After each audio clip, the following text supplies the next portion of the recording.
All right, all right, all right. Here we go. All right. Well, I'm just going to give some time for people. I'm going to go ahead and just give some time for people to join us. Hello, everybody. Dan Pants. Kitty Cat, hi. Hey, Mordecai. All right, welcome, everybody. So we're just going to give time for people, Morning Wyatt, to jump in on this stream. So we're going to be taking a sneak peek of 2020. I don't want to get into everything yet until we just give a couple more minutes for people to jump in here and be part of this. What's going on, Polysculpt? Right, so Dr. Depresso, how's it going? So I'm excited to be with you guys today to show you some stuff that's in obviously our ZBrush 2020 that is coming out next week. So I'm sure you're all excited for that. For those that are existing users, I'm going to share some information with you today as well. So hopefully this will be a fun little stream for you. And keep in mind that we'll be doing streams actually at this time. Thursday as well. As you can see, there's also Solomon Blair is going to be going next Thursday at 11 a.m., the 14th. And then J. Joseph We Trust Drust is going to be going November 21st on Thursday at 11 a.m. So we're going to do 3 streams here for you. So you can take as much away as you can from us about the new version and the new features. So I'm assuming everyone's hearing me just fine and dandy. I would say yes. Everyone can hear me? With your cameras, you're going to hide the dancing quake. Yeah, dress from his backyard, right? That's an old joke that's still alive. It gets resuscitated every now and then. Okay, so this is going to be a fun one. Again, I'm just giving time for people to jump in this stream. All right, so because obviously this is a big one because I'm going to be sneak peeking our upcoming version, which is ZBrush 2020. Right, so very excited. Thank you for tuning in. For those watching, we got people tuning in from all over the world. We got people tuning in on different platforms. Hey, Thomas, how you doing? John, hi. Dan Pants. That's a great name, Dan Pants. I like that. So I saw a bunch of people tuning in. Hey, Timothy. Great to have you in here. So I want to start first just quickly. Obviously, there are some people here that didn't even know that 2020 was coming out. So you can currently right now go see the features and some videos, and I'm actually going to be using all the models that were made to make these videos that we put together. I'm going to be using a lot of these models and calling out these artists that were also, some of them were part of our beta team as well. So if you want to go to the URL pixelogic.com/features, in fact here I'll just copy and paste that for you so you guys have it. So in case you don't know, there you go. Is J. Dress Joseph here? I see that. Sammy, how's it going? So you go to this page, we'll break down a little bit about what we have going on here. I'm not going to be covering everything today. There's a lot to talk about, a lot to cover. So this is why we're also splitting this up into multiple days across multiple weeks. So I'm going to be focused on some certain features for sure in this stream. Joseph and Solomon are going to be focusing on some other features as well. But all 3 of us are going to probably have certain features that will overlap for sure. So I'm definitely going to be taking a look at this feature, which I'm super excited about. This is a Morph UV. I think this is going to be a big one for you all. It's going to create some very cool ways to sculpt and some amazing, awesome techniques. So I'm going to be looking at this. The extractor brush, I'm going to briefly touch on this. Joseph's going to dive a lot more into this, and Solomon, especially Joseph. This is like one of his things. I'm going to touch briefly on the history recall, what you can do with this. If we have time, I'll bring up this model from Polygon, and I'll show you just exactly what's happening here as well. I'm going to show the history recall in certain ways as well. This is Joseph's baby right here. He was very excited. He's very excited for this. So this is an infinite depth. So right now, obviously, we're showing move infinite depth, but this particular feature is going to be able to be used across any sculpting brush. So this is a big one. I know Joseph was very excited for us to put that in there. I'm going to be touching on this, which is the Polypaint Adjust color and the Texturing Adjust color. It's a great little new way of adjusting your colors right within inside of ZBrush. I will be going into this in the stream. And then we have a bunch of 3D printing stuff. So we've got wall thicknesses now. So you can analyze the wall thickness and adjust your model and have an update. We got real-time draft analysis, which I will be pulling this John Brown model up and going through that. We also have surface calculating surface area, which has also been, that's very important for those people who are doing large mass things like, hey, I need to use fiberglass, or I'm a bronze, or I need to know the surface area of something. So we're going to be covering that. I'm going to be looking at cam view as well, just to give you guys an understanding what cam view is. Silhouette view. In fact, this is also very useful, I found, for 3D printing as well. Some stuff I was just doing for printing. It was a great way for me to pull a model up and see any kind of opening and gaps within my model that I needed to close out. So it was really cool for that as well. So this can do multiple things. I'm going to touch on this.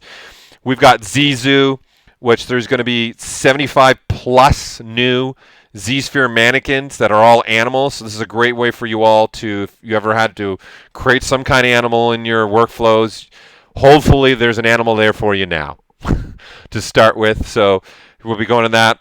The ever popular 2.5D deco brush, right? So this, we knew it was a popular feature, but it was 2.5D, so we've kind of taken that feature and now made it in 3D and looked at a different approach to it. So hopefully this is going to be giving you guys some great, I know Drust, this is a big one for him too. He was a big fan of this back in the day before he even was working at Pixelogic, and I'm sure many of you that are existing users uses the 2.5D deco brush a lot. So we now have that in 2D. Okay, so this is a really nice feature. And then some other notes. We've consolidated the importing, exporting. So now you're going to be able to have one button to do that. There's a painting mode. There's a back and forth mode. Druss is going to also really dive into that, as long as Solomon. The paint opacity. So again, we're going to be touching on certain features here and there. I'm going to be focusing on more like the silhouette, cam view. I'm going to look at the real-time draft analysis. We're going to look at the color adjusting ability.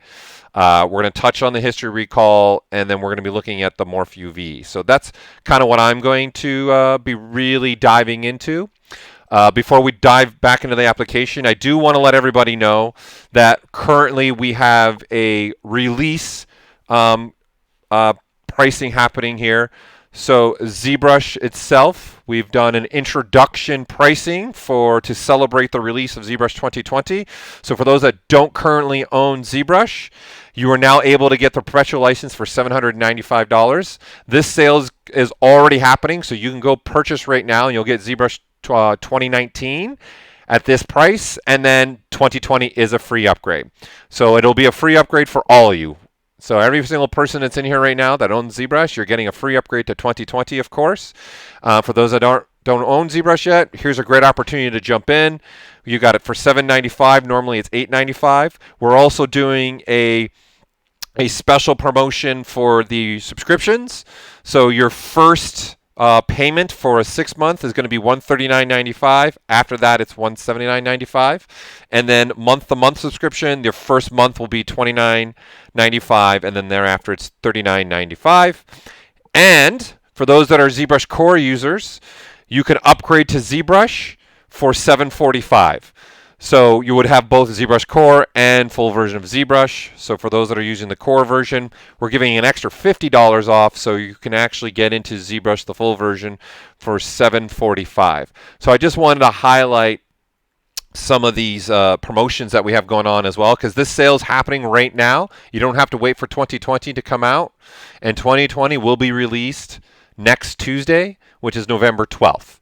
So get ready. That's when you're going to be able to get your hands on it. And then, of course, Solomon's stream will be 2 days after that, on the Thursday, the 14th, and then Joseph will be following up after that.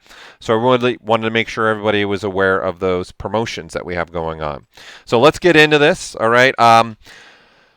I want to give a shout out and thank you to a certain model, Johnny Rampant. This is his model. So for those that don't know his work, here's his work on ZBrush Central. So his ZBrush Central name is J Rampant.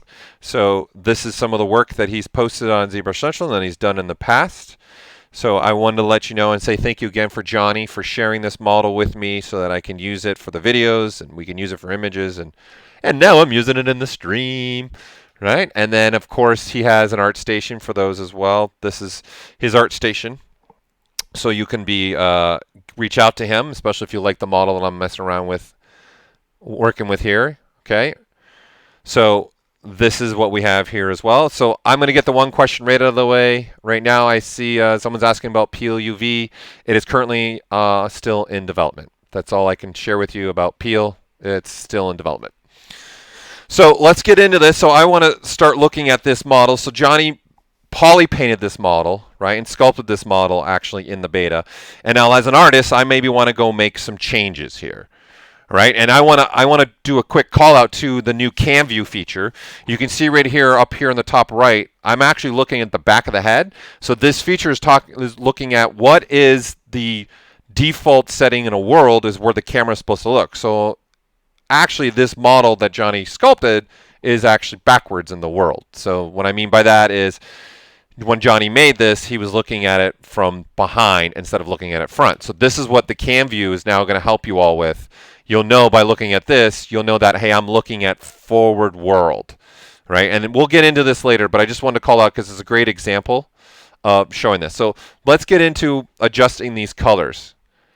Okay. Oh yeah, my camera's hiding that. So here, let me move this. Oops. Hold on. Sorry. I just noticed that my webcam is hiding that. Where to put me now? All right, there we go. So again, let me just go through this again so you guys can see this cam view in the top right here. You can see it's looking at the back of the head. And as I rotate his model, you see it's updating and looking at the different views. And again, this is about showing you where the default world space would be. Okay, so my face was hiding it and now it's not. Right, so there you go. I'm so used to putting in the top right corner when I do streams that it totally didn't even slip my mind. So that's on Paul. That's an ABBP right there. That's an ABBP. All right, so what we're going to be able to do now is adjust these colors. So what I'm going to do is in the tool palette, I'm going to go into my poly paint section, and you're going to see there's a bunch of new features here. You've got a from draft, you've got from thickness, and then you've got adjust colors. Okay, so I'm going to click on this little button right here, and a new menu will pop up. So you see the current selected subtool will jump into a new menu, and we've got all these settings here now that we're going to be able to play with. Okay, so I'm just going to say I'm going to cancel that. And what I want to play with, obviously, is his lizard. So I'm going to select that lizard, and then we're going to go into adjust color.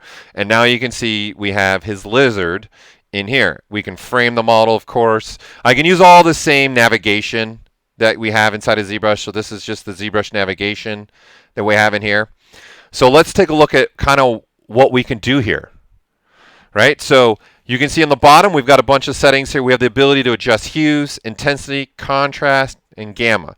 So to keep it simple, right, we can just start saying I could just adjust my hue, and it's that simple. Again, this is poly paint, right, that Johnny's done to this. So I'm just having a quick adjustment of that. I can obviously address saturations, right, take away some saturation. It's, these sliders are pretty self-explanatory, right? So we have intensity control of just RGB, okay?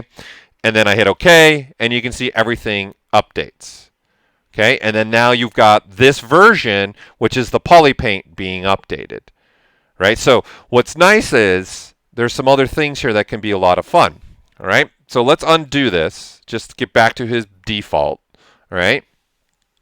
And so I'm going to go ahead and hit adjust again, right? And I'm going to say, reset everything. So I'm back to normal, right? So as you can see, when I relaunched this, it still remembered what I was messing with and playing with, which is great because as I was changing these, I might want to only go do little tweaks, and we want to remember that. So what we're going to be able to do is do some other things here, like I can hide materials, so I can really just only look at the flat color of this, which is nice to be able to do. And I can actually use the color itself as a masking feature. So I'm now just picking certain colors in his model, and you can see over here that that color is now picked. So, and I can obviously pick multiple colors. So I can grab here and say, the green and this purple are what's important to me that I want to adjust. And you can see everything now is masked off, right? So that it doesn't have that color. So you can see there's a simple mask here. So if we do just up here again in the top right, hide mask, you can see that there's parts of this mesh that are masked. Okay?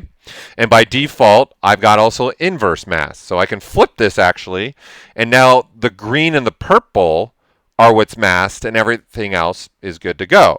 So then as an artist, I can say, you know what, these stripes, I want to do a little something more with these stripes. So this is what we're going to be able to do. Just come in here and say, let's just adjust this, maybe let's make it be a little crazy. You know, and I'm going to hide the mask so I can see what that's doing with the existing colors that we have. Let's throw maybe a little more contrast in there. Always fun to play with some gamma. Oh yeah, there.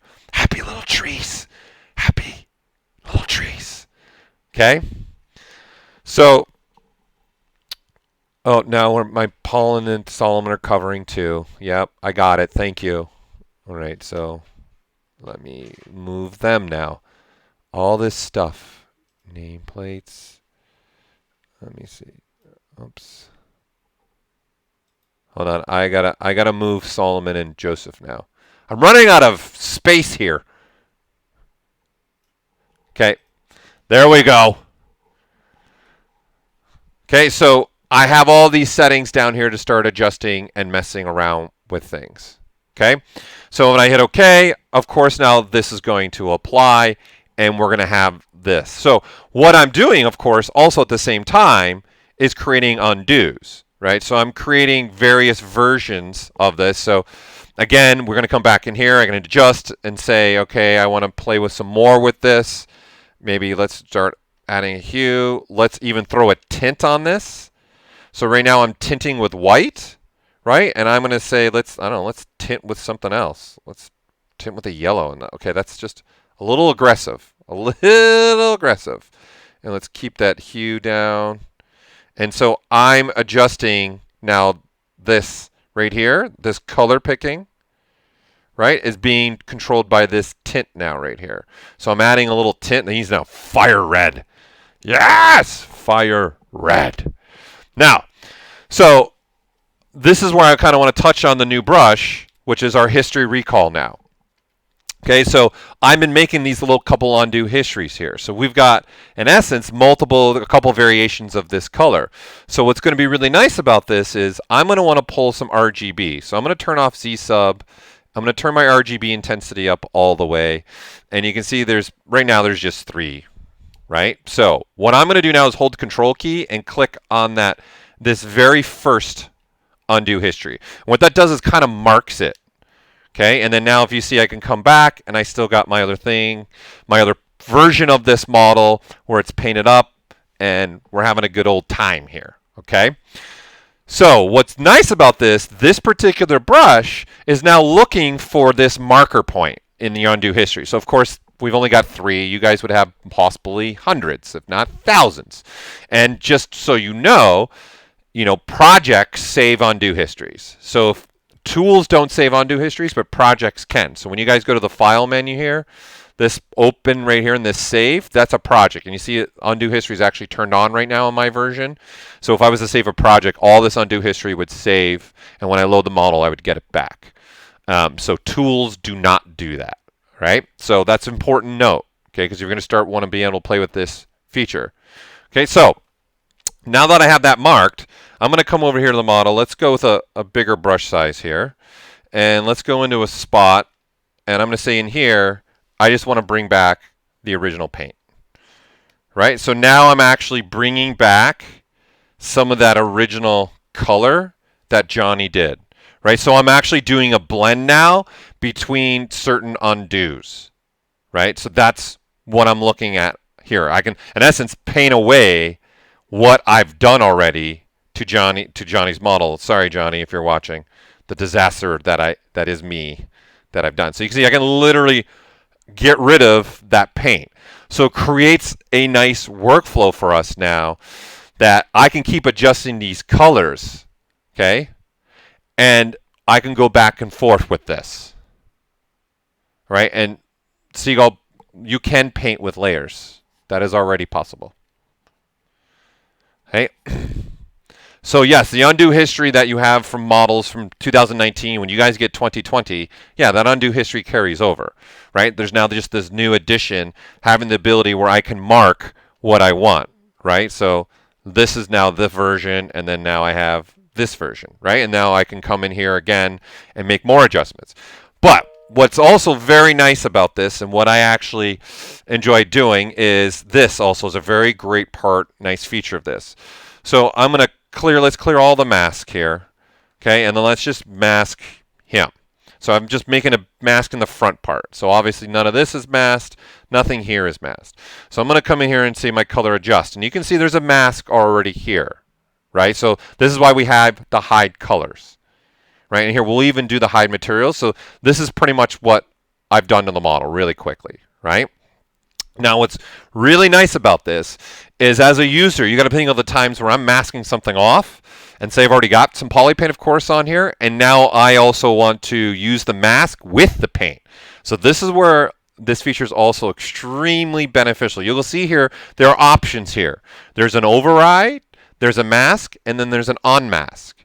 Okay, so for example, if I go mask, okay, I'm telling it something different. I can say, let's drag this, right? And you can see I'm actually picking a color below, right? So this model still, even though we're hiding it, it still has the colors, right? So this is saying respect the mask I've made, and now on top of that, make a mask based upon the green color that I'm picking. So if we turn off the hide colors and hide material, we'll just keep the hide material. You can see the green is being picked, right? So that's becoming unmasked. Everything else is being masked, and then the mask section that I've brought into it is not being touched.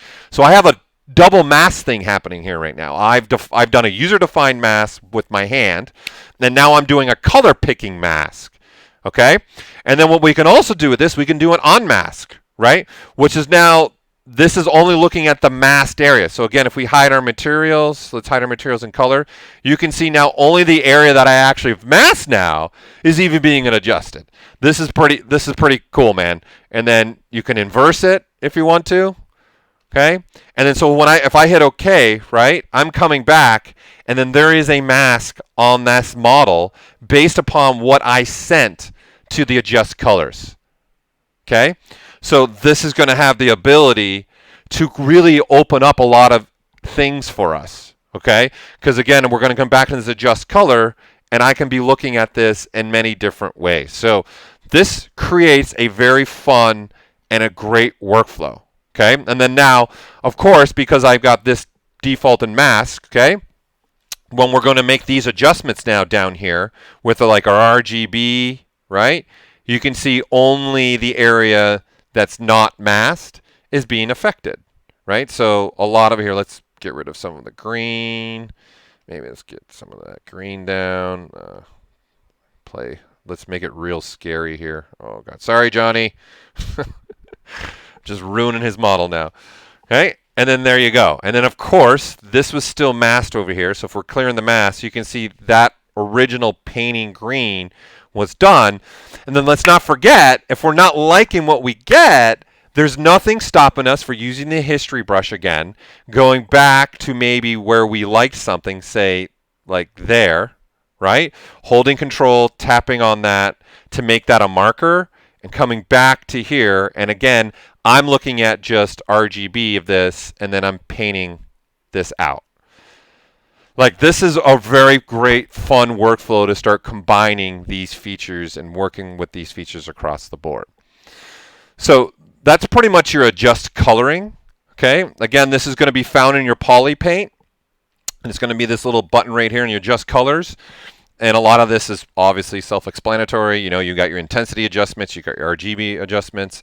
We'll have various colors. And again, the highlighting, guys, you're just clicking and dragging, and you can grab whatever color you want, right? And then just keep grabbing colors if you want to. And then you have the ability to do an inverse mask. You can blur right in here if you want to. So I'm adding a little bit of blurring now to my mask. And then just go through and now start making your adjustments. It's pretty handy. For those that really work with poly painting a lot, this is going to be awesome, especially, if you're concepting something out, you're not quite sure what you want. Do I want a little bit of some tint in here? And then you can just do some crazy stuff in here. That's pretty fun to just mess around with this. So now I'm got like 4 different variations here of this. Okay, so it doesn't stop there. Okay, this adjustment, having the ability to adjust poly paint, we also want to be able to adjust things like a texture. So what we've done is we've taken this and also have added this. I'm going to dock this in our texture palette.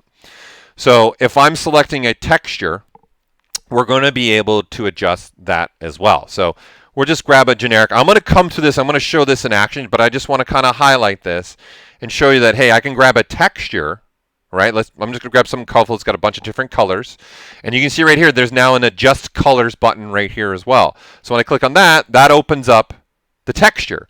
And you can see I can zoom in and out of that texture. I can move it around. And now I'm editing the texture itself. So I've got all these same controls here, right? So I can pick a certain color to mask out. I'm going to say, okay, let's pick those 2 colors and let's pick the red, right? And let's say only those 3 is what I want to mess with, maybe the hue of, right? And now only those 3 colors, and then throw in some RGB intensity, right? So now I have the ability not only to mess with the poly paint, I'm also messing with the texture. And it's all the same controls here. So we kept this menu the same. You've got the same feeling, the same things going on throughout this. Of course, when I hit OK, right, we're going to be able to update that image. So before we dive into this deeper, okay, I want to switch to another model. So I want to switch to someone that is also a streamer of ours. Okay, so we have Shane Olson. I want to pull up one of his models. So for those that don't know Shane Olson, here's Shane Olson's information. I want to thank him again for sharing a model with me that I'm going to be using next here in this demo. So if you don't know, again, Shane Olson, there's his ArtStation as well. But he is a streamer, so for those that are obviously tuning in with us here all the time, I want to say thanks again for Shane. So I'm going to grab one of his models, and I'm going to kind of now start also doing a combination of this adjust color and adjust texture. And I want to introduce now Morph UV as well. So I've got this model of his, okay? Let's just go to a standard brush for now. And what I want to do now is I want to put a pattern on him, okay? Or him, her, right? So he's done a beautiful model. He's got a beautiful stylistic character, right? So I'm going to select just the body, right? And so this is the only thing that I want to look at, all right? And now we've had in the UV map, we've always had this Morph UV. And what we've added here now is a bump slider. And you're going to see what that'll do for you. And we've added the capability now in UV layout mode, we are going to be able to sculpt and paint. And in the UV mode, when we do that, it's going to transfer back into the 3D mode. This one made me a little more giddy and put a big smile on my face because there's so much stuff that I personally like to do where I'm putting patterns and things on, okay? So we're going to do a combination of looking at this simple Morph UV this way, and then we're going to bring in that texture adjustment together. Okay, so we're going to go ahead and hit Morph UV. Okay, and what that's doing now, when we hit that button, it's looking at the model, and then it's going to give me the morph version.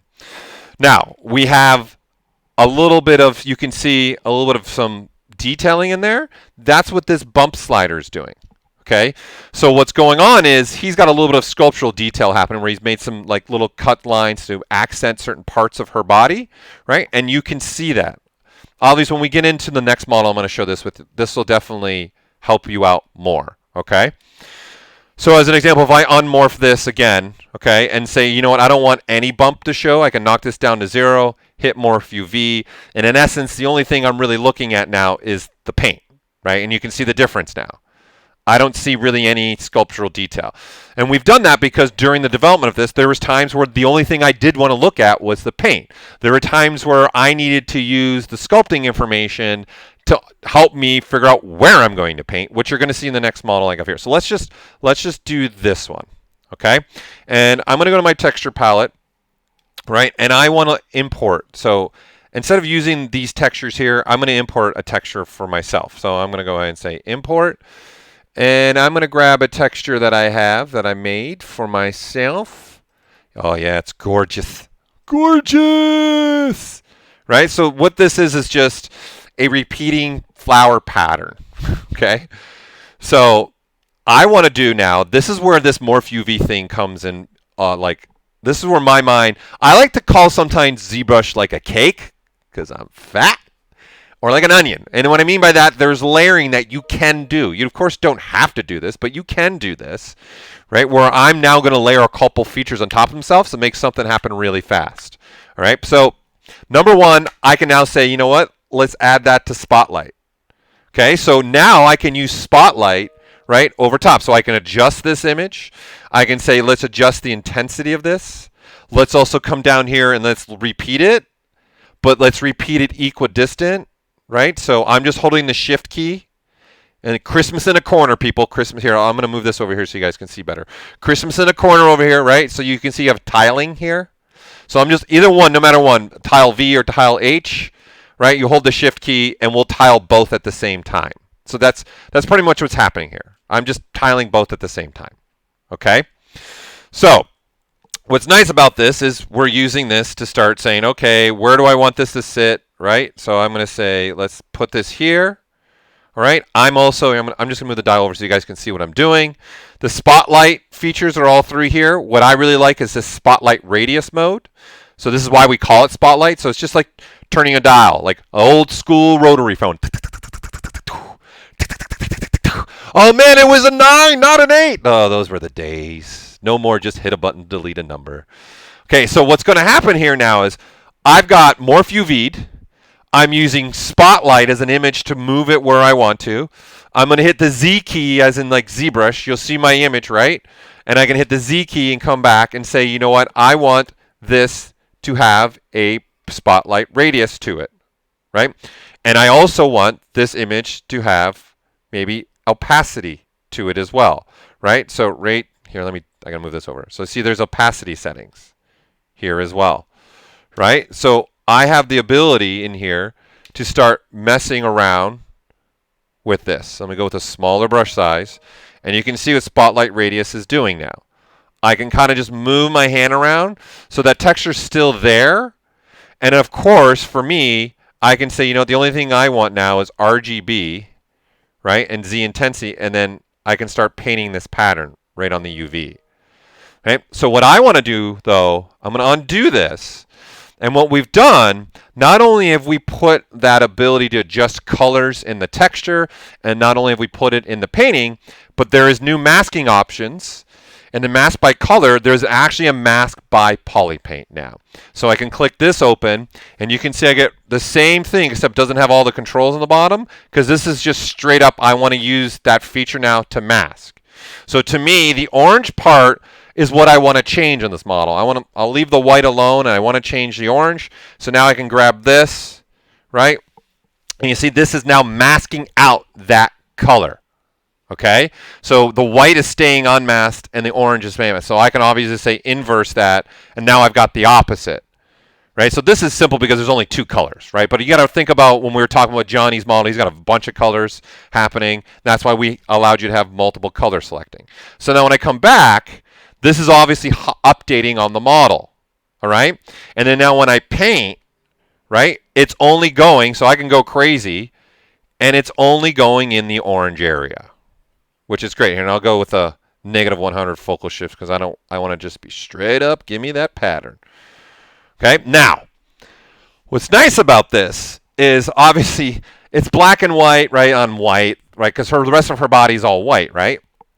That's not what I want to do. Okay, so I have a texture in here. This is the texture I'm playing with.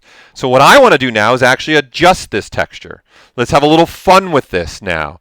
Maybe let's play with some RGB. Let's bring back this. Let's throw some tint in here. I don't know, maybe put a blue. Green. Yeah, that looks good. Play with that. There you go. Maybe different color. Take away. Ooh, yeah. Oh, there. Happy little trees. Right? So I'm just sitting here playing, figuring out what is it do I really want, right? And throwing some maybe gamma change in there. Yeah, that looks good. Let's say that's good enough. Oh yeah, pink and green. Shane, it's what you've always wanted if you're in here. Okay? So I hit OK, right? And look what happens. The spotlight image is also updated.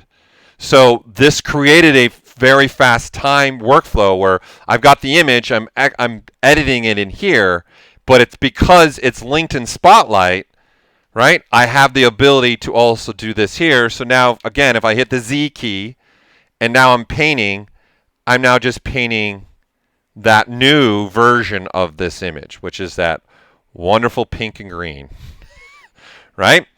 And so now the next step would be, all right, let's go back to the UV part, click Morph UV now, and when we come back, I've got the update, and if we look at Shane's model, now I've got this updated, only in that orange area where I wanted that pink and green flower pattern, right? So I made a combination kind of allowing myself to be able to mask certain areas, okay? And then I'm using color adjust on the texture to change things up. So let's not forget, everybody, we have the ability, right, to go back and undo history, right? And you can see you're walking backwards and everything, right? And I can go all the way back to before I made the model, right? Switch to something like the history recall. Again, make that marking point.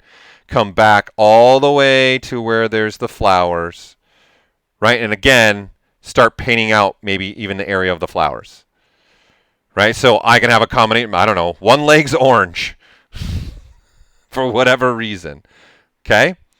So this is something that you guys can also start doing. And of course, I'm making more undos. Okay, so this is a really great way of working. Now, let's take a look at maybe something a little more going on, a little more advanced. So, Jorah, I'm going to probably not pronounce your name correctly, so I apologize. So I'm going to pull up this model now, which was done by Jorah, or Juras, if you're in here. So he's got an awesome model. It's got all these, thinking about this now in the tattoos, you could lay this out flat, just paint the tattoos right on the face. But I wanted to do something with the leather jacket. Okay, so here's his post. It's been top rowed on ZBrush Central. So there's his ZBrush Central name. So everybody has that as well. And then, of course, he has an art station, right? So here's his art station as well. And then, so you have that information. So I'm going to pull his model up as well. And again, thank you for sharing this with us as well. Okay, so let me grab that model now. And what I want to do is here's my final result of just looking at what I did with the jacket.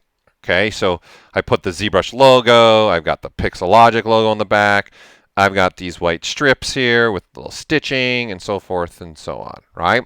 So let's pick up the model that has nothing on it, okay, which is just this jacket now, right? And what I want to do is start laying patterns on here. And I want to do some other things, okay, to go on through this. So what I want to do is maybe make something for this, because what I'm going to be doing is using the Morph UV. So let's go ahead and switch to another new feature, which is our extract brush. I'm not going to spend too much time on this because Joseph and Solomon are going to dive deeper into it. And at that time, you guys will also have the version 2020 by the time they go, because again, this version's coming out next Tuesday, November 12th. Solomon's streams, you can see, is the 14th, and Joseph's streams the 21st. Okay, so this extractor brush here, okay, is going to allow us to pick up things and sculpt. And so what I want to do through this is when I morph this, okay, I've got some UVs on this model, and really the only thing I cared about was really the main part in the arm. So you can see this is the part that I'm worried about, okay?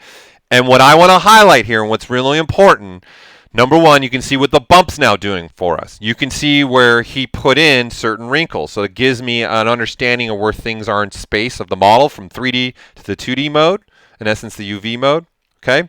And number two, this is going to be able to give us the power to paint and sculpt across multiple UV shells or multiple mesh islands. Like, this is where it's a lot of fun. So let's make something for this jacket. All right, let's make some new stripes that go along the jacket. All right, so I'm just going to grab a simple plane here. Okay, and let's go ahead and let's make that a poly mesh. I'm going to turn on my polyframe mode by Shift F. Okay, and you have your polyframe mode here. All right, I see a question real quick. 3D art with Javad. What's your question for GoZ for Maya? All you have to do is click the GoZ button, and then it'll send everything over to Maya for you. Of course, there's preferences though.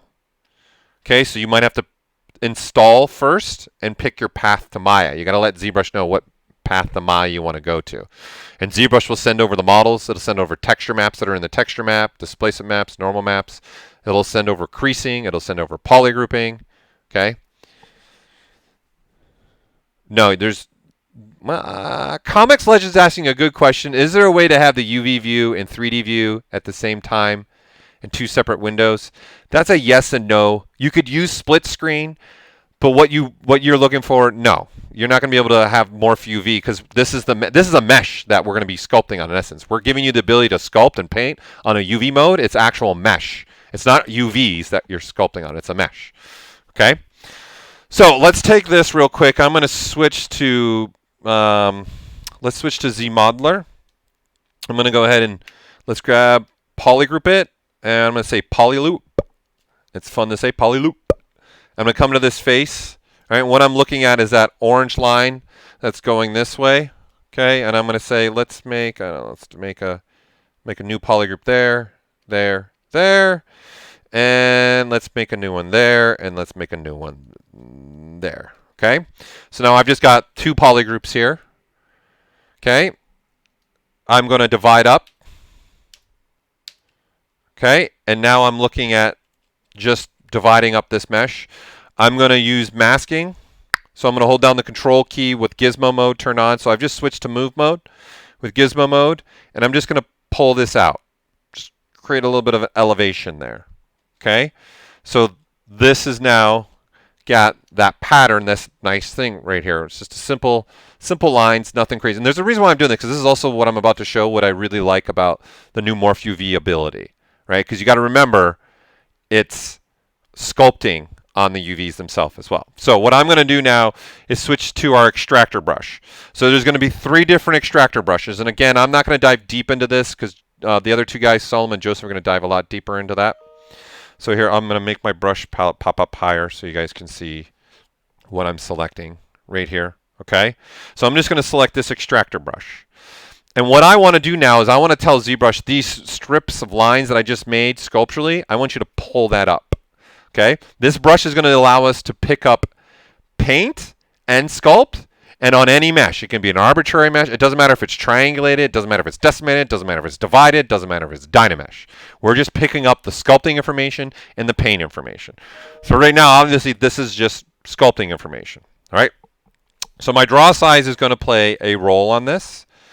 Okay. So depending on my draw size is what's going to be picked up.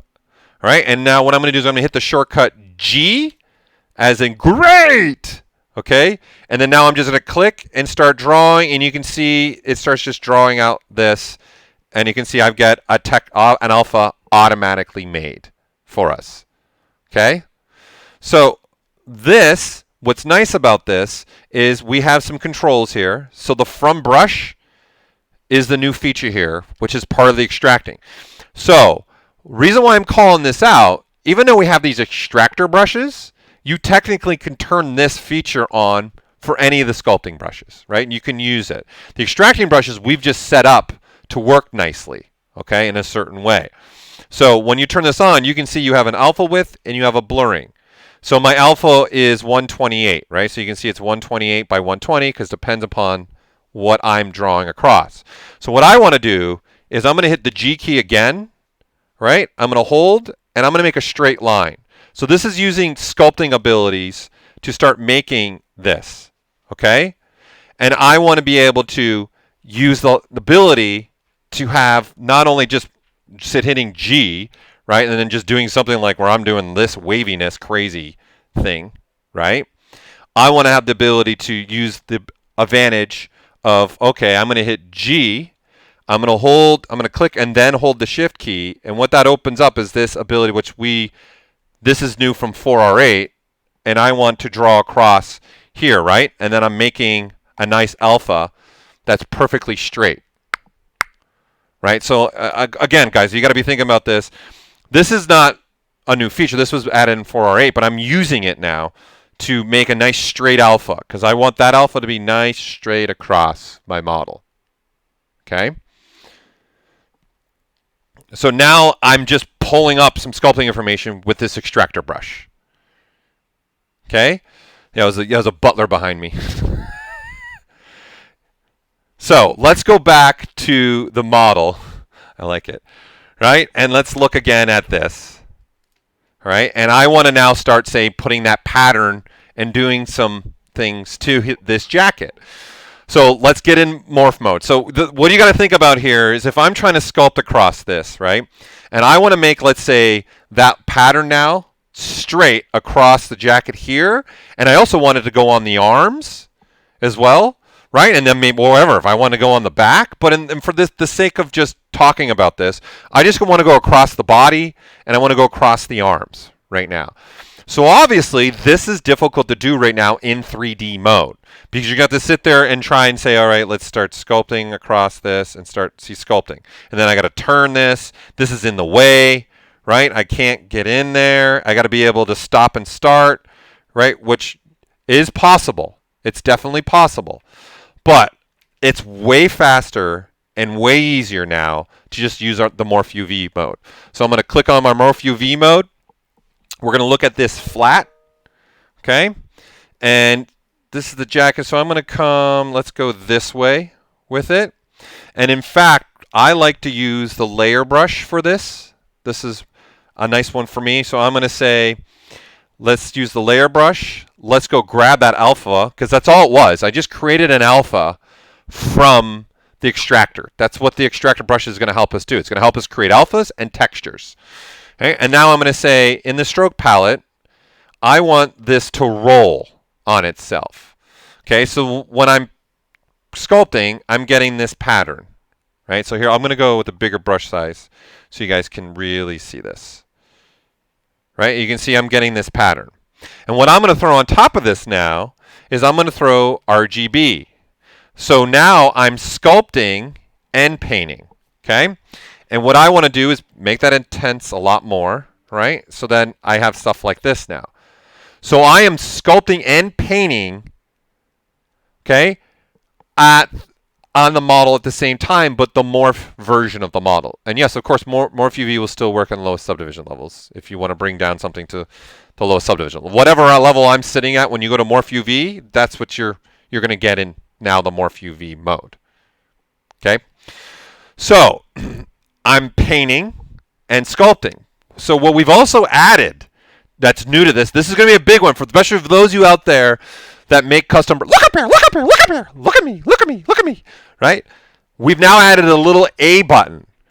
Okay, so old school, well, it's not really old school. The version of ZBrush that you have, when you guys painted, right, with an alpha, so if I threw a texture on this, let's just throw a texture on here, and whoops. And then let's sculpt across this, okay? You can see the textures also being applied, right, and being rolled, and then the texture is being limited by the alpha, right? So there's parts here where the texture is not going. So now you guys will have the ability to actually turn that off, okay? And now when I go, you can see you get full texture and the full alpha at the same time. Let me rewind. Okay, so the A button now, this is what you're used to in previous versions of ZBrush, okay? When you sculpted, the texture, even though it's a full texture, I'm not getting the whole thing because it's limited by the alpha. Okay? But now I don't want that restriction, so we've added the ability to have the alpha turned off when you actually sculpt, and now we're getting this. So what I want to do is go, okay, turn this texture off, and I just want to use paint. I want the alpha ability.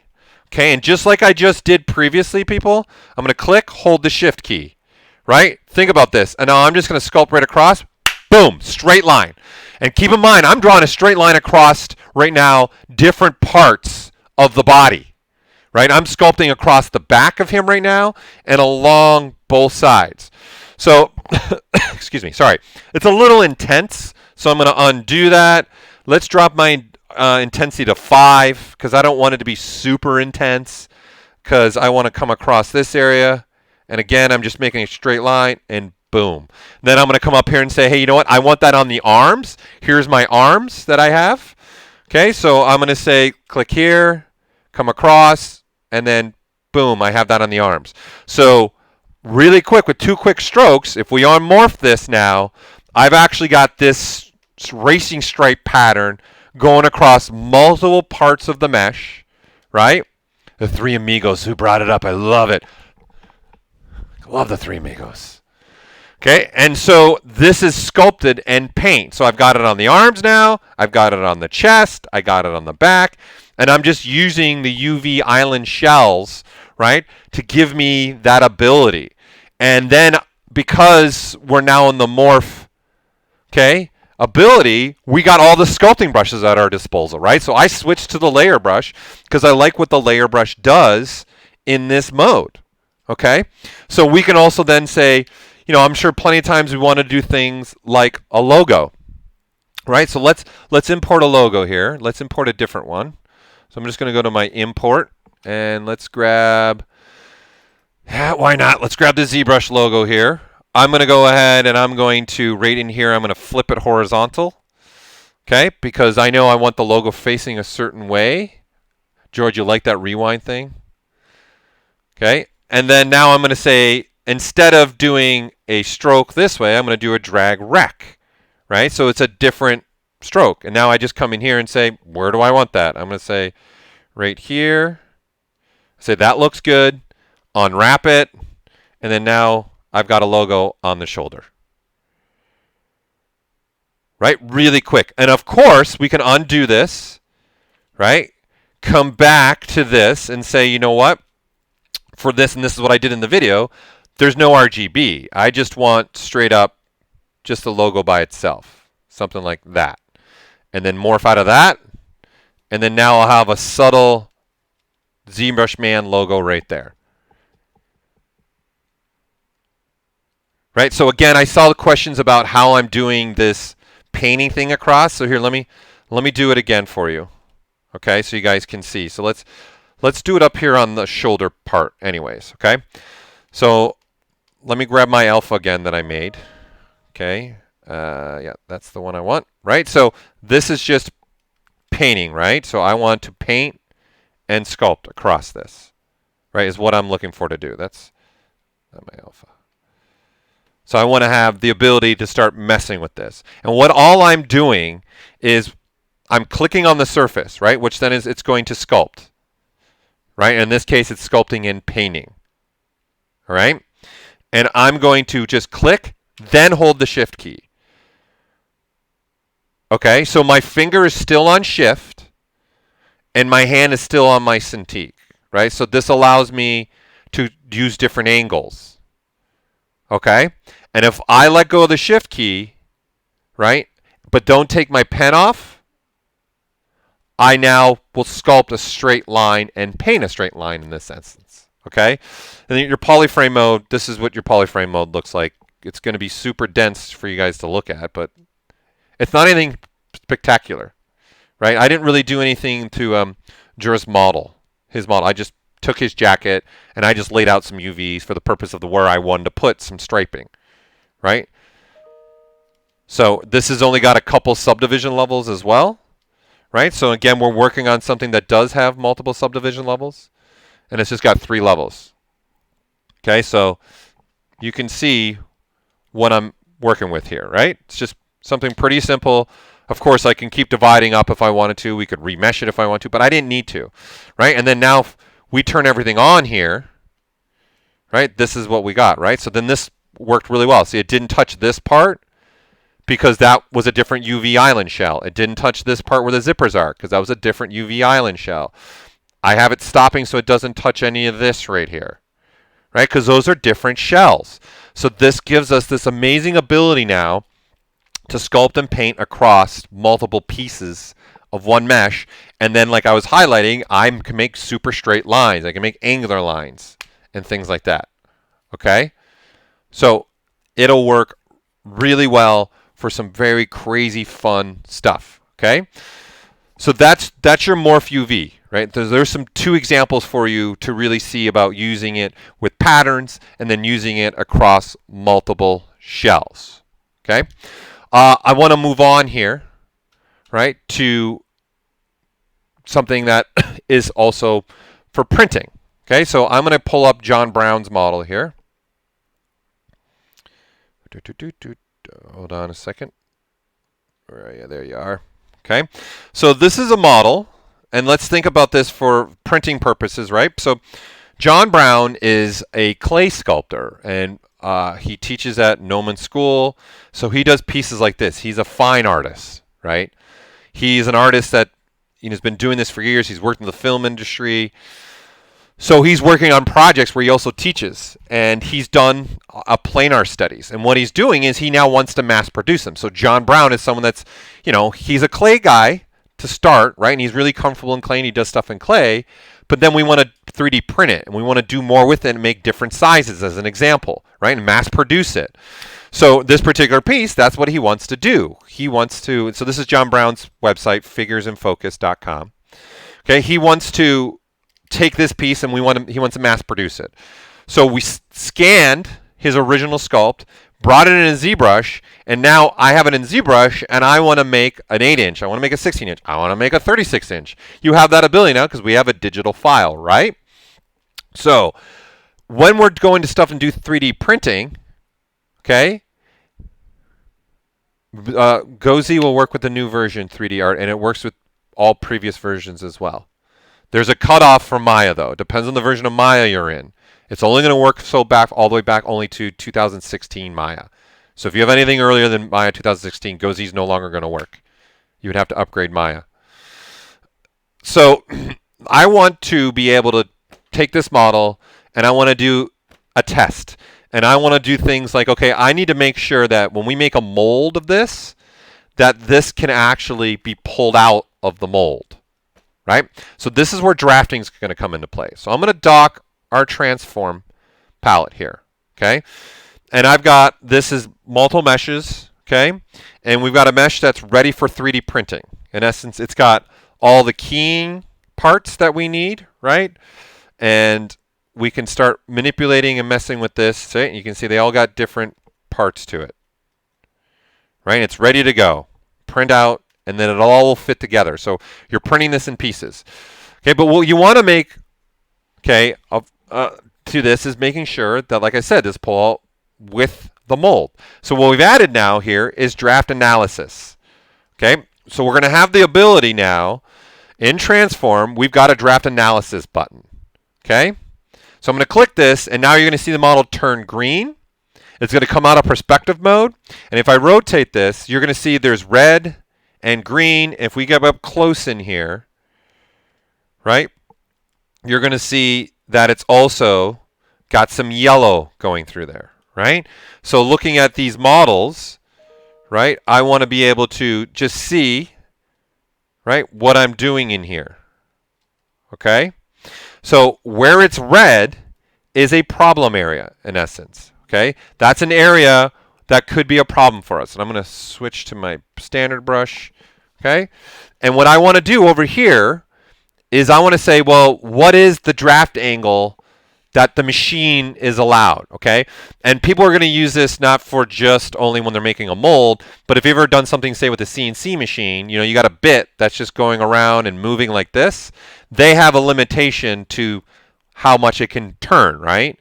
So it can't just, can't take this and then all of a sudden just make a drastic right, do this drastic, say, drastic right angle, 80 degree, like this. It's going to be hard to go around that bend right there or to get up in a pocket, right? So then there's a certain draft angle that that bit can also handle. So that's where this feature is also to come in handy. So I'm going to put mine at a 4 degree. So I'm going to put this to 4, okay? And then I'm going to say, well, what way am I going to say maybe pull this mold? I'm going to say, well, I'm going to make a 2-part mold of him. I'm going to do this, and I'm going to say now set direction. What that's done now is, based upon my camera plane, I'm setting how that direction of that mold would be for us. So now if I rotate around, right, you can see I've got the red, the green, and everything in here. Now, what's nice about this is real time. Okay, so what I mean by that is, as an artist, I can see I got red in here. I can say, well, let me just come and start smoothing this. Now, right now, I'm just using a simple smoothing brush, right? And again, this is ready for a print as well, right? So I can come in here and just start smoothing things out, right? And you can watch things change. So that's all I'm trying to do is say, you know what, this has got to get smoothed out a little bit more. Yellow is more of a caution. It's probably okay, but I can keep smoothing back until this all goes green, right? So obviously, I'm doing this as an artist until I see green everywhere, right? So if I can come to the arm, right? I know now that's not going to be a problem area. Okay, and then also with this as an artist, I want to go and start touching things up, right? Say I want to make a little bit more of a deeper cut in here, or maybe I want to come across this in here and start coming through here. You can see as I sculpt, it's updating, right? So this is the real-time part of this. So I can say, okay, that's safe, that's not. So okay, I got to dial this back. Boom. And now I know that stroke right there is now safe for the drafting, right? So this is all happening in real time, which is really nice. Be able to, as an artist, just go through and just touch up these pieces, smooth it out a little bit maybe, or add some stroke and making sure that I get what I'm looking for, right? So I have the Damien standard. I can say, again, click Shift key, and then I held the Alt key on top of that to really make that peak stand out. And you can see that this is fine. I don't have to worry about, okay, when it gets to production, that this stroke that I just made is going to be a problem. It's not going to be a problem because I'm analyzing it right now on the fly with the draft. Okay? So this is giving us the ability. So green is obviously the good. The red is the bad. Well, red's fine for the back, right? And yellow's cautionary. Like, that could be some troublesome. In many cases, you might be all right with just the yellow. So this is all done in real time. So what we've also done with this is there are times where maybe as an artist, I want to use something maybe like this for sculpting purposes. Okay? So down here, as we come through here in our tool palette, right, in the masking, we've got a from draft. And what's nice about this is I've already set my draft angle and I've already set my direction.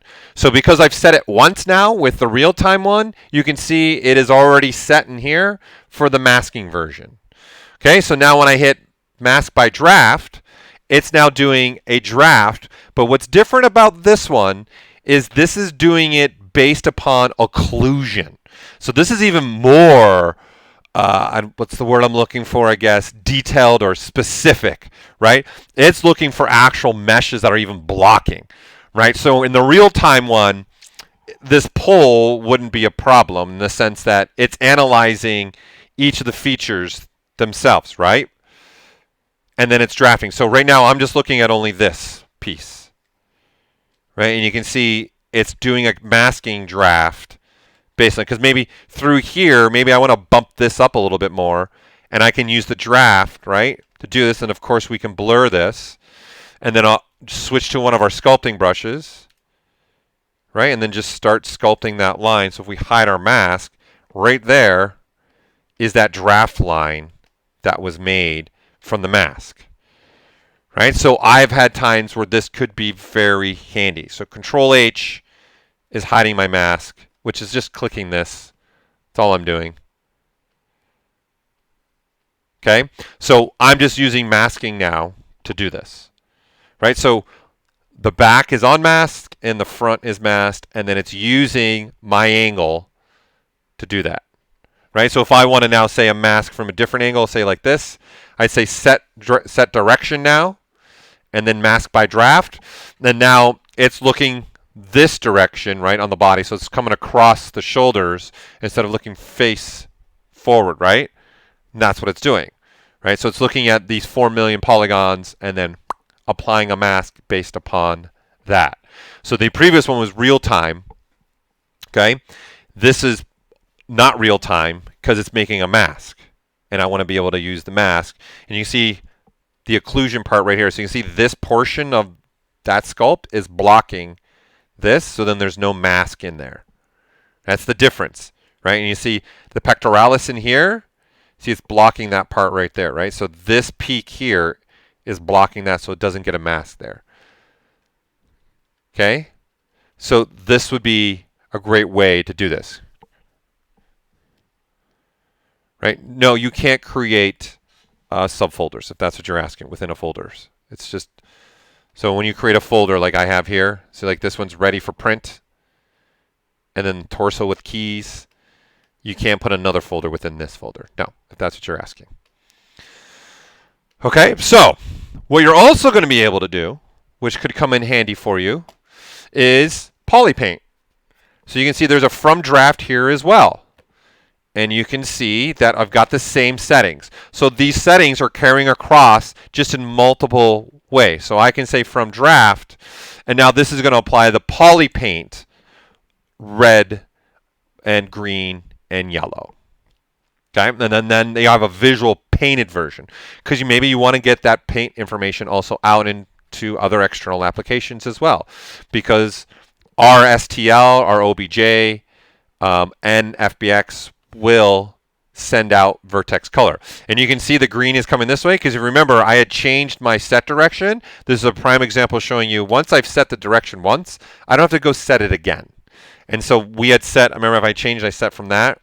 And then of course now in the green paint, you have that and then the red.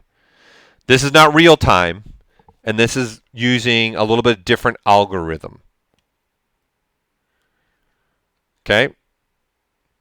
So this has the ability to allow for either by paint, by mask, and then there's of course real-time drafting, right? So if we, that's the one that, you know, it's going to be very crucial because I want to be able to in real time see what's going on with my draft, right? And I can change my draft angles on the fly, right? And go maybe from the top and then see that is happening on real time, and I can look and see where I might have problematic issues for the draft.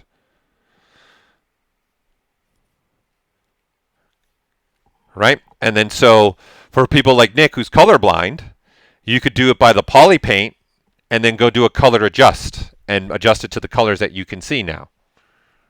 Right? That sticks. No, so currently you can't adjust the drafting colors. No. But you could do what I said, apply by paint and then do the color adjust. Yes, 3D art, the GoZ Maya will work with 2020. There's for ZBrush 2020, GoZ for Maya will still work. We haven't changed anything. The only thing that we change is on Maya's side if something changed. Okay, and when you guys upgrade, okay, to 2020, you can still keep 2019 also on your machines, everybody. You don't have to delete 2019. You can keep both on your machines. It's going to use the exact same activation to activate anyways. Right? So once you guys download 2020, install it, 2020 will already be activated. Okay? So there's your draft analysis. Okay?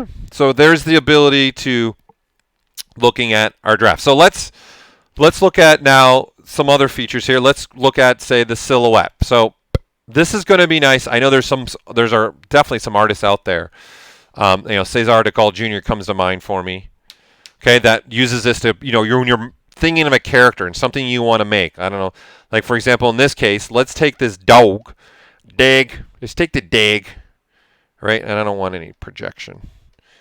Let's give him a little more resolution. There you go. Okay. And I'm going to switch to, say, the snake hook. Let's go to the snake hook, and I'm going to throw on Sculptress Pro mode here. All right. And then now, what we have is I can see the silhouette. So as I'm moving here, I can see up here in my upper corner here the silhouette. So here, I got to move me again. Hold on. Let me move me back down here in the corner. Okay, so as I rotate, you can see that is updating. What this is now is called thumbnail. Right? So right here, there's going to be a new menu called thumbnail. So you don't have to look at it in a silhouette. You can also see the model, right, as it's also rendered here. Right? You have a magnifier, so you kind of look at something pixeled. Hi, Elvis. So you can see what that's doing there, right? But you can also see you can size it up, size it down, right? So you can go up to 512, and then I'm in silhouette mode. And then thumbnail, of course, is just turning it on and off. You can even export the images. You can even say change the color, and you can see you can have that colors whatever you want. So it's going to pick the complementary color. So if I'm in green, it's picking across, right? It's picking the purple. If I go to blue, then it picks the red. So of course, if I pick white, it picks black. If I'm putting black, it puts white as the back, right? So it's swapping them, right? So black becomes a background. Okay, so you can just, again, click and drag and rainbow colors. So you decide what you want. Now, this is where something like using Sculptress Pro is going to be really nice. You can say, I want to make some kind of new character. So I'm going to smooth out the tail, kind of get rid of that. Let's smooth back the ears. You know what? Let's make sure I'm in symmetry mode. Let's maybe do something like that. Let's smooth that snout back a little bit. Let's go ahead. I'm in snake hook. Let's put a little bump there. And we have the ability now that I'm looking at the model here, right? And the silhouette. So I can, of course, switch to the material. So just for the sake of, because you guys love it, red wax, okay? You can see I can be looking at the model still in 3D mode and seeing my silhouette for the purpose of as an artist sculpting. So now let's go to the move brush, right? And then I'm going to start moving this, make it have a longer neck. Oh, yeah, that's beautiful. Oh, no, not that much. Let's do a little something like that. Okay, I'm going to switch to the front. Let's go back to the snake hook, right? And then I'm going to say symmetrical and then just start pulling on this. And then I can say, all right, let's go smaller and just start making some kind of antler design. And I'm seeing everything, right, in a silhouette form. Let's get rid of that one. Let's get rid of this chunk maybe. Just completely get rid of it. Okay, now let's switch. In the spirit of Christmas, it's a reindeer creature. Right? And I'm just now looking at, I'm not even myself personally, I'm not really even looking here anymore. I'm looking over here now. I'm just looking to see what I can get silhouette-wise and maybe something that I would like. Right? I don't want that. Let's pull a little bit more out. Like that, right? Let's go ahead and also, I like to use in something like this, maybe have some fun with this. We can use some spiraling. Let's spiral this up. Oh yeah, there we go. Some spirals. Yeah, there. Happy little spirals. Let's get rid of this. And then now let's spiral that. Yeah, there. Hey, what's it look like with someone on his neck? Right? And then I'm just looking at, again, over here. So this is what the silhouette view is going to allow us to do. It's going to be extremely helpful for to just quickly blocking out something and seeing what I want. You know, what if I get rid of the legs completely in the back, get rid of the legs in the front? What does that look like? Now it's just a disaster. It's a blob head deer thing. Okay? Yeah, a moose would be good for sure. Doing a moose would be better. Start blocking something out, right? And start working on this. Switching to maybe some inflating, and you know, if it's a moose, it's got to have a little bit bigger legs than what a dog does. And I'm looking at it over here, maybe a little bit bigger belly. Let's look from this, bigger belly this way, bigger belly that way, right? And then this is where, just sorry to take some of your thunder, this is where now depth, you have an infinite depth ability now. Okay, so when I sculpt here, see it's happening across the whole creature. Right, so as an example, if I sculpt down here, the feet, see the back feet are also inflating. Even though symmetrically I'm only going from here to here, but when I start doing this and then see start smoothing, it's also happening back here as well, right? So as I inflate that, that's getting inflated, right? So if I inflate right here, it's inflating all the way across. Okay, I don't want to take too much away from what Joseph's also going to show. He's going to go way a lot more in depth on the 21st, and so is Solomon. He's going to go more depth on this feature. That is just ugly. Okay, so, but this is obviously what we're going to do with the silhouette. You can have a lot of fun with this, and as an artist, I can kind of use this as a way to guide me to where I'm trying to get to, right? And that's what you have right in there, okay? And I can say, all right, this is just a disaster now. Let's get rid of that head completely, right? Yes, there, happy little trees, right? And then this is where you guys can start having fun and grabbing pieces. Yeah, why not? Let's, throw a female head on there. Yes. Yes! I'm making art! Modern art, baby. Modern art. Don't laugh. It's... Right, and then Dynamesh that, and then what does that look like? I don't know, maybe we're making the Thing 3 right now. Okay, so that's pretty much silhouette view for you guys. And having the ability to just quickly make changes and adjustments and be able to look at the silhouette. Okay, so I'm going to turn that off for now. And now let's take a look at this cam view up here now as well. All right, so again, this is giving us the ability. I'm going to pull up a different model here. Let's pull up another model from Jonas.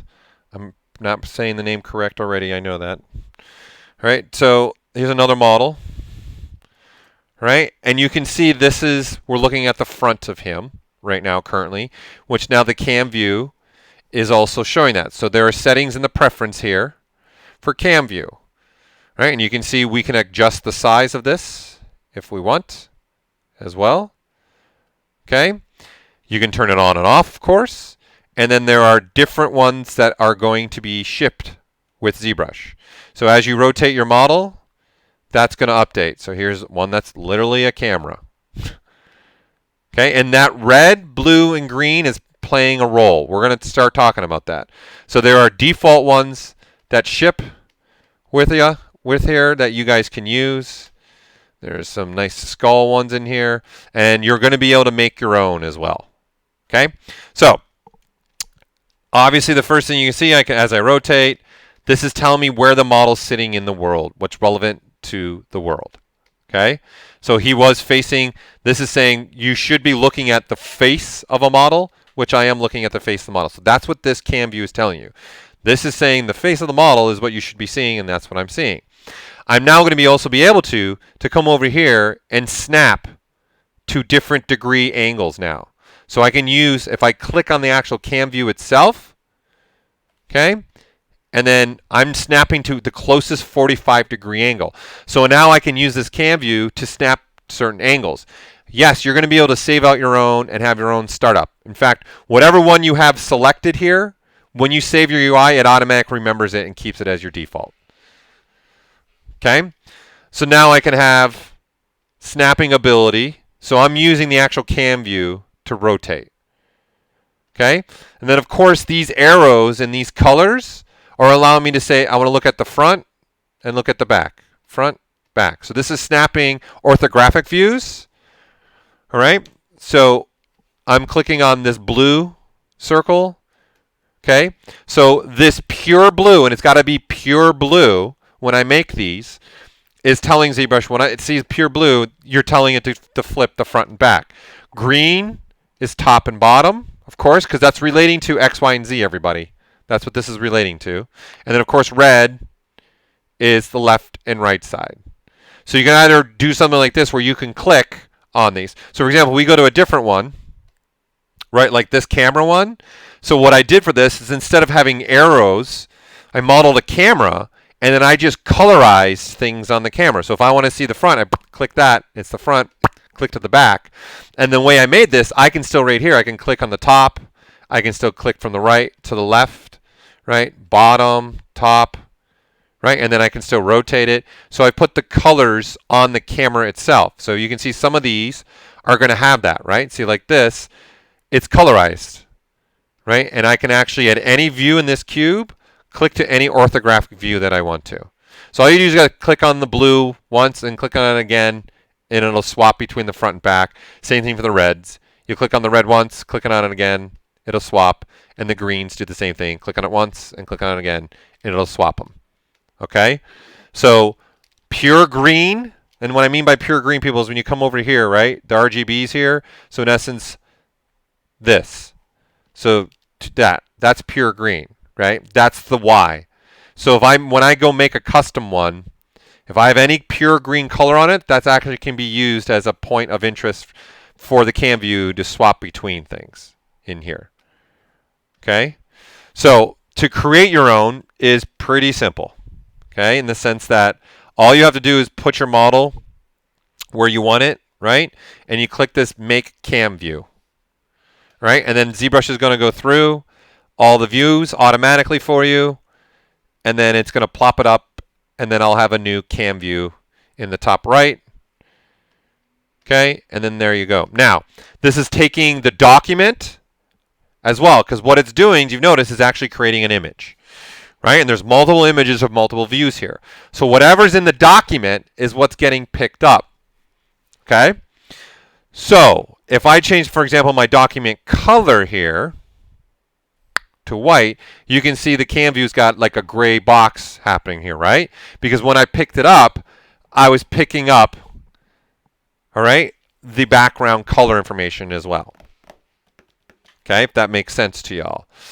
Okay, so as an example, I'm gonna load my default cam view one that I personally made when I was making these. Let me see where I have it. I could have swore. Oh, it's on my other computer. I wasn't on this computer, sorry. So what you could do, everybody, is the first thing I like to do is I make my background pure black. Okay, because pure black, all right, is transparent. Okay, so now that I have this, if I do now the cam view again, right, it's doing the same thing, but when it makes the cam view in the top, all you're going to have now is just the model, right? So if I change my document color again, you can see it's just the model. So I can go crazy with this, right? Any color I want. So if you want this ability where it's kind of more like the character or whatever you're making is masked out, okay, then you would want to have that, right? And then because it's grabbing document space, right, you're going to want to be able to possibly also think about that because it's picking up the document. So me, right, just like that model with that camera, I just made parts that were pure red, pure green, or you guys can just make other pieces of geometry, right? I can grab this circular piece, right? And I can say, use this, and I'm going to say, I want this thing, right, to be the pure blue. So I'm going to go to color, and then I'm going to say red down all the way, green down all the way, and now it's the pure blue, right? And then I'm going to say, I'm going to use this as a point of interest, and then I just snapshot that to the document, right? Because it's going to be picking up that document when it does this cam view, right? So, and then snapshotting to the document is Shift S. The same as going to transform and clicking on that little camera there. So in essence, you guys can put stuff all over the document inside of ZBrush, or the reason why we were doing this as an image base is you guys can then export these images and take them into another external application, whether it be Photoshop, Paint, or whatever you do, and do stuff in there if you want to. And then that can be loaded in the folder for CamView. And then you would cycle through these here. Once it's put it in the folder, it'll cycle through these. And now that's how you can start also creating your own custom CamView. Okay? So it's just a simple little feature, but you know, it's a nice feature to have now. And there's the benefits of being able to snap to the closest 45 degrees and snapping orthographic view. Okay? So moving on, let's load another model here. So let me let's grab this guy. Okay, this is done by Polygon. Okay, so let's just take a look at this and get a general idea here of what we're looking at here. All right. So I'm going to turn off all poly paint. So let's open this. Oops. Open the folder up. Let's just look at the model like this. And make it a little bit darker so it looks a little better on your guys' stream. Here, let's pick something that's got some speck in it. There we go. That way you guys can visually see what's going on here. All right, so this is where the undo, okay? Yes, you can do custom images for the cam view. Absolutely, if you wanted to. 100%. It's just an image, right? So you can bring that image in, and it just gets stored in the folder. Here, let me show you I'll show you quickly the folder. Let me get it in my browser here. Hold on. Let me get to the program. Okay, so when you guys get 2020, okay, you're going to have a folder structure, obviously. Okay, and through here, there's a Z Startup, and now there's a Cam View folder. And then here's all the defaults that are going to be shipping with 2020. And then to make the default, right, all you got to do is just rename it to default. Right, so this is the planar head is the default one. So if you don't want that anymore, I would rename this to planar, bring your PSD file in, and then rename it default, and you're good to go. Okay, that's all you got to do. You're just going to be putting in the Z Startup and Cam View folders of the 2020. 2020! 2020. 2020. Barbara Walters. I can't do the Barbara Walters. 2020. I can do Sylvester. 2020. All right, so the nice thing about the history is, let me just look at this, right? This model, right, that Polygon did, obviously we did this in stages. As an artist, you make the base mesh first, then he put all this beautiful detailing in here with the lion head and all the calligraphy, and then he's like, hey, I need it damaged, right? So this is something else where the history brush is going to be beneficial. Maybe you're art director, or you look at it again, you're going, hey, you know what? This is too much damage, or it's not working. This is where the history recall brush is going to come to our benefit. So because we have history, right? I'm going to switch to that brush. I don't want any of this. I can go back in the undos, right? And look at this, right? And see if I have any undos without any noise, right? Which I don't. So I'm going to load the model again here. Okay, so that we can look at this model and see in its beginning stages of what he did exactly here. And I'm going to walk through this. So this particular one that I have doesn't have any undo. So this is the point again where I stressed in the beginning, difference between saving a project and saving a tool, right? Because you want to be able to save undos, then you need to save a project. Okay? Tools do not have undos. Okay, so we are going to look at this model, okay, and look at this where he doesn't have an undos. This is just a tool. Okay, so in his case, he was smart about this and he made layers, right? So he had the ability for him to say, hey, if I don't like any more of that damage, I can just turn off the damage and now I have this, right? And then he can turn the damage back on if he wants to. So it's an on and off state, right? So we might not all have this ability where we've done this, right? So as we're sculpting along here, I'm going to say, all right, let's do this. Let's just bake everything in. Let's do it more in the sense where I know someone like me maybe didn't use the layers, right? So now I've got this model where I've been sculpting, but at least I have some undo history. And let's go again. Let's just turn off the poly paint here. Let's go with this again. Maybe it's a little too dark on your guys' stream. There you go. That's better. Okay, so looking at this piece, that on and off I've done, okay, has been doing undos. Like I've been doing undos here, right? It's been making undos. So there's going to be a point of undo, right, where it's clean again, right? And so you got to think about as an artist, as you're sculpting along here, you're going to have hundreds of undos, thousands of undos, right? And there's going to be times where maybe you're putting things like I'm putting rips in the clothes, and then you come back and look at it like 3 days later or the next day, and it's not quite working. If you have your undos, you're going to be able to do what I'm about to do right now. So I have the undo version where it's got all the sculpted detail and the damage, okay? And then I have the detail where I want to go, okay, I want this, and maybe push back the damage a little bit or erase it in certain areas, okay?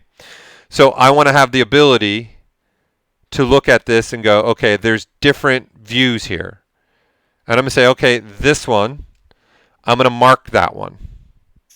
Okay? So now I got a version that's clean, and looking at just only Z adding, okay? I'm going to bake all the layers. Okay? I'm going to look at this, and you can see in this case, I'm actually bringing back the damage. Right? So I'm brushing in now. So we can go a little bit bigger brush size so you guys can see. Right? So now maybe one side's damaged and the other side is not. Right? And what I'm doing is I'm sculpting here. I'm creating undos, but it's looking way back at that beginning one. Right? So it's looking from the point I'm at now and to the point I'm at before.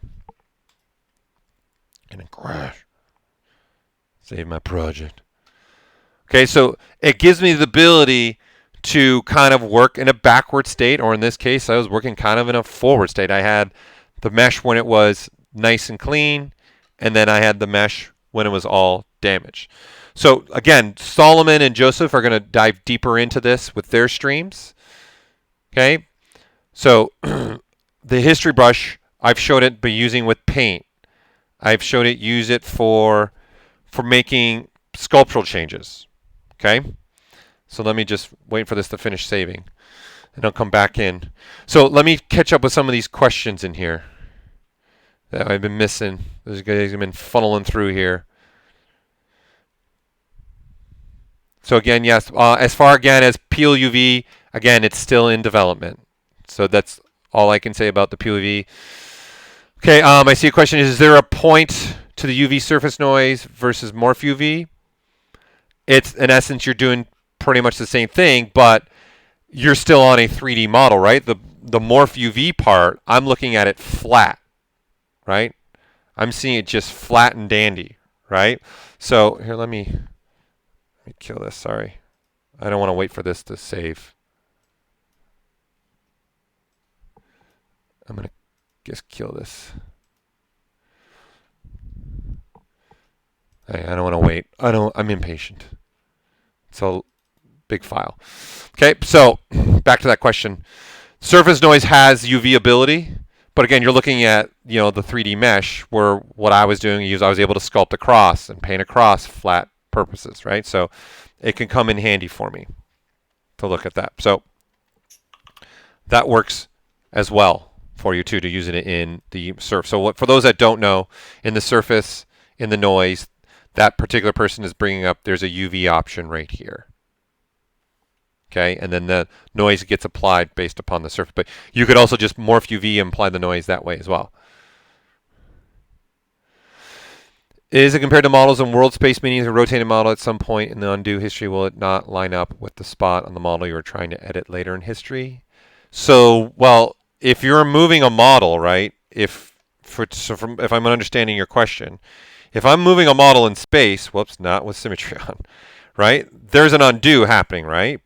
But those vertex points are moving somewhere else, right? So there's a movement where they used to be sitting here, and now they're sitting here, right? So that undo history, right, is a different point in the origin of the world, right? So that will play a part, of course, because if you're going to try and use the undo history brush, you're using undo history. And if you're making a controlled selection on this point, the vertex points are sitting here, but then now you're way over here.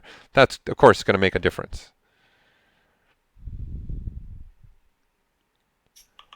Oh, Shane, you just joined us? You don't want to know what I did to your model. It was ugly. Okay, does that answer that question? So if you sculpting on the flat surface with the Morph UV ability, so here since Shane came in again, let's load Shane's model in here again. Hold on. Let me So we have a model that has UVs on it. Okay, so Shane, I think you were probably using, I'm going to throw a dart at it, skin shade 4, so it's nice and bright. Okay, so I've got the body selected, right?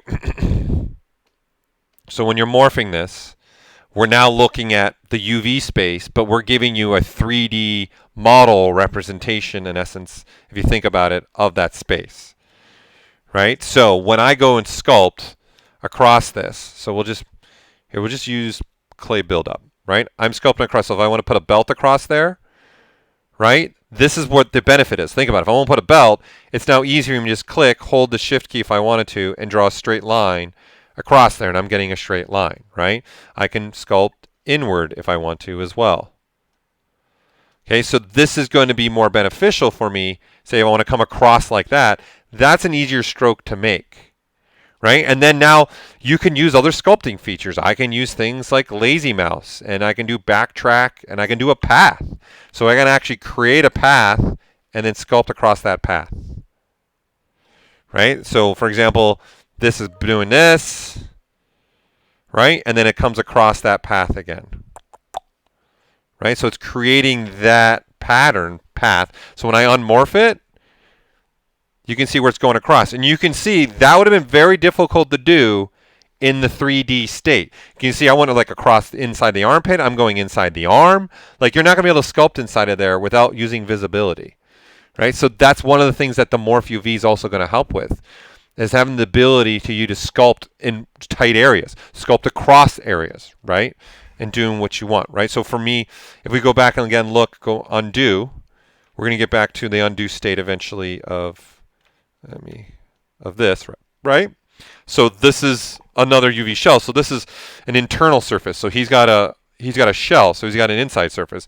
So I could sculpt across both, right? And that's just a stroke going across both. So when I unwrap this, not only is it going to go on the outside, but I was putting it also on the inside. So you can see he's got an inside surface in here. And you can see right there, it's going on the inside as well, right? Just another advantage to having this. And then this has subdivision levels. So I'm sculpting on multiple subdivision levels as well. You can't do this in 2019 3D art. This is a new feature. You can morph it, but that's it. And there's some old tricks that you can do, but you can't sculpt and paint on it and have it retain. Okay? So this is, again, the beauty. This is why this feature excites me very much in the sense of thinking about times where I've wanted to sculpt in hard areas or sculpt a perfect line across something. Think about even hard surface where you want to have a nice line that has different angles, right? Because this feature, again, that I'm using, is, that looks funny, is coming across. Let's say maybe I want to put a line through here. Right? So let's say I want to now use, say, the chisel brushes, right? Because I like what the chisel brush does, like that, right? See, that's a lot easier to do, right? To create that line, it's just easier for me to, more natural for me to just flick my wrist like this, okay? But I could also, then again, introducing, doing stuff like doing this, and then maybe put an angle like that. And then like this, and then maybe do like that, right? I'm doing different angles. So here, let me adjust this brush to not have such a strong lazy radius, so you guys can really see what's going on here. I'm going to knock down that lazy radius, right? Because then what I can do is, again, make the lines, right? And now I can literally go up the model like this, and think about trying to do this in a 3D space. It's going to be a lot more difficult, right? And so when I unmorph this, see, it's going up the body now with all those angles in it, all the way around inside the armpit there, and coming back down the arm, right? This is why I put a smile on my face. I was like, yes, yes. Now, for working with UDIMs, you'll have to look at one UDIM space at a time. Because currently ZBrush stacks the UDIMs on top of each other. So if you're going to use UDIMs, you got to look at the UDIM space at times. So you'd want to use something like in here. There's UV groups, and there's UV groups with UV. So UV groups for your UDIMs, UV groups will be UDIMs and UV shell islands as well. So you can click this button, right? So if we look at this, so this is the painting, right? If I click UV groups, right, you're getting a polygroup. If I click this, so you're getting now different polygroups based upon UV islands, right? So the green, and then this has a group, and then this has a group. So UV groups looks at UDIMs, okay? UV groups looks at UDIMs and UV shells. So because this whole model is sitting in one UDIM, clicking this will give me the different polygroups, right? So when you look at this then flatten and morph, you guys can see the different polygroups here. Let me turn off the color so you guys can see the different, and let me turn off the line so you guys can see the different polygrouping, right? And so in essence, this is how I would do it with UDIMs. I'd select UDIM space at one UV dim space at a time to paint across. Okay, so hopefully that answers that question. So I'm Christmas in November. I like it. I like it, Travis. So I'm pretty much done with my stream. Again, though, I want to highlight before I go, because people are wondering when's this coming out. And again, Polygon. This was Polygon's information that I pulled up that night. I was messing around with that night. So there's his art station. And of course, he made a awesome tutorial on ZBrush Central here. So his name's also Polygon on ZBrush Central. So here's the model that I was pulling up. He made a great tutorial. Like, think about all this where he's laying all these things out now. You can now use Morph UV to do certain patterns and things like that. Okay? So on top of this, please remember, visiting right now, okay, 2020 is going to be a free upgrade to all registered users. Okay? So there is a features page right now highlighting the features and some things I've spent time with, which is pixelogic.com/features. You can scroll down and you'll see again, and you can see, and this is a great video Michael Popovich did during beta testing of him using a lot of the new features to do all this, right? And these are highlighting some features and showing things. So please visit this page and get a little more information. There's videos here, so if you see it in action, there's some videos there to recapture. Again, Solomon and Joseph will be streaming the next 2 weeks. Solomon's going next Thursday at 11. Joseph's going the following Thursday at 11. They're going to be diving deeper into other features that I did not dive deep into and still visiting other features. We also have a special 2020 promotion happening. So for those that currently do not own ZBrush, now's the time if you want to. So right now, buying the ZBrush 2019 is $7.95, and yes, of course, you'll be upgraded to 2020 for free.